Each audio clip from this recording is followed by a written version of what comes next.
హరిహరాలయము. ఈ ఆలయము కర్ణాటకలోని హరిహర పట్టణంలో దావణగిరి జిల్లాలో తుంగభద్ర తీరంలో ఉన్న దేవాలయము.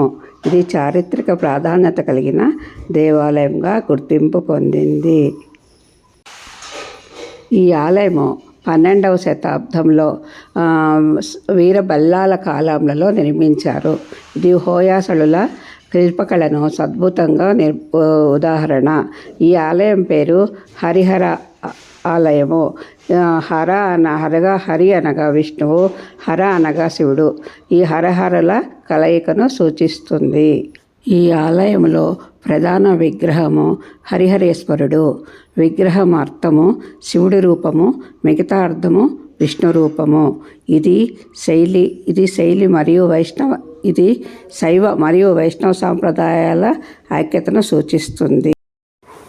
హోయసల శైలిలో నాజూకైన రాతి శిల్పాలు, గర్భగుడి సుభగమైన మండపము, నక్షత్రాకార దేవవేదిక నిర్మింపబడింది.